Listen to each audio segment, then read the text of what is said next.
Most people don't have a weight loss problem. They have a consistency problem. One week it's cutting carbs, the next it's intermittent fasting, and then it's no sugar. Even when you're dialed in all week, it can be completely undone during the weekend. And then you never seem to make progress. Here's the truth. There is no single best diet. Keto works, so does paleo, as well as intermittent fasting and calorie counting. They all work when they do one thing: create a consistent calorie deficit. I'm Christy, and my husband and I have spent years competing, coaching, and learning with what works in real life. We've helped thousands of people stop guessing and finally start seeing real progress with fitness and nutrition. Most people don't fail because they don't know what a carb is. They fail because they're trying to follow plans that feel like a punishment, or they have no system at all. What works isn't a quick fix. It's learning the principles that actually make a diet sustainable and knowing how to apply them in a way that fits real life without losing your mind. These are practical things you can apply immediately, whether your goal is to get a little leaner or lose 20 pounds. So our first non-negotiable, tracking your food. If you actually want to change your body comp, you have to know what you're putting into your body. And with this comes learning to track your food. You're not good at guessing, and guessing isn't going to produce the results you want. You won't have to count forever, but you have to do it long enough to learn your baseline and to understand portions and calories for different foods. It will likely blow your mind when you start reading labels and see what an actual serving size is, and that your little handful of almonds has 14 or more grams of fat, or what a true tablespoon of peanut butter actually looks like. No, not a heaping tablespoon, a true tablespoon. Tracking also does not mean you're obsessive. It's just data. And once you've got data, you've got options. Most people say they're eating 1,800 calories a day, but after a week of honest tracking, surprise, it's normally closer to 2,400 calories. That's normally an eye-opening learning moment where you understand how bad you really are at guessing. Tracking your calories for even a few weeks will change your perspective on how you eat. You'll start noticing patterns, like how your light snack is 500 calories, or how you're under eating during the day and face planning into your snacks at night. I also like to call this a calorie hoarder, saving all your calories for the evening. It also highlights how much easier it is to just not eat the 500 calories worth of cookies than it is to burn 500 calories during a workout. Once you see it, once you learn it, you can change it. One of the first things you should focus on is eating 1 gram of protein for every pound of body weight. A common question we get is, if I'm wanting to lose weight, do I base that off my current weight or my goal weight?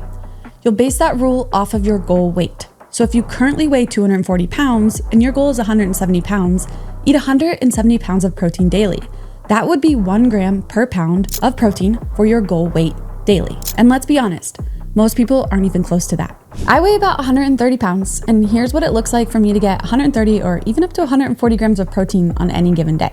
Breakfast, I do 1 egg with 150 grams of egg whites, or about 2/3 cups, plus sourdough toast. This is about 30 grams of protein to start my day. Lunch, 5 ounces of chicken breast and rice, another 30 grams of protein.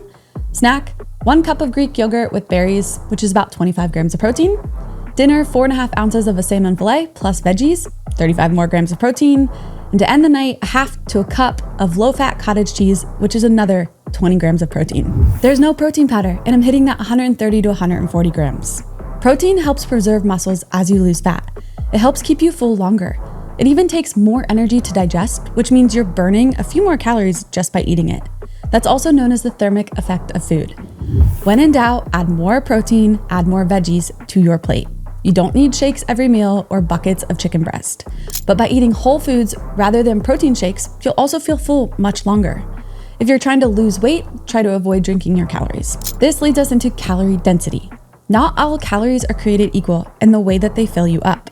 A 200 calorie donut and a 200 calorie bowl of veggies and grilled chicken hit your body very differently. The donut is gone in 3 bites. The veggies and chicken take time to eat, they take up space in your stomach, and they actually tell your brain, hey, we're full, we're satisfied. So if you're hungry all the time, it's not just willpower. You might just be eating too many small, dense, hyper-palatable foods or drinking your calories. Switch them out for whole, high-volume foods. It makes everything easier and honestly more enjoyable. Simplicity makes consistency easy. Complicated food and diet rules are unnecessary, unproductive, and unsustainable. The more basic your meals, the easier it is to stay on track. Repeating meals isn't boring, it's smart. It reduces decision fatigue, it makes shopping easier, and it makes tracking so much easier.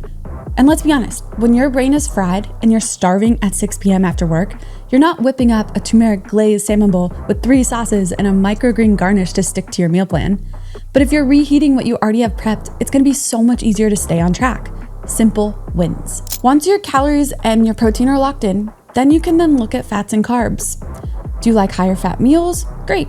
Just watch your portions. Fat has 9 calories per gram, so sticking to appropriate portions is going to be key.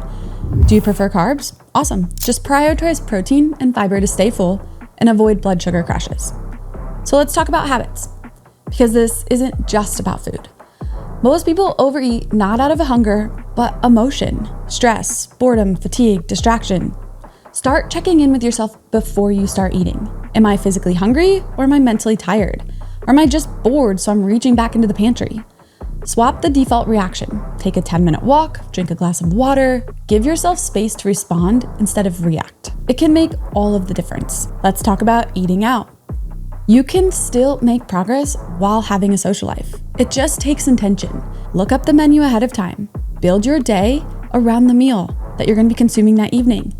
Eat a snack before you go so you don't show up absolutely starving. Get a protein-forward option. Skip the extra side, the chip basket, and the dessert. You don't need to be perfect, but make smart decisions rather than letting everything you know go out the window just because you're at a restaurant. How about meal timing? This might look different for each of us due to our hectic lives and our different schedules.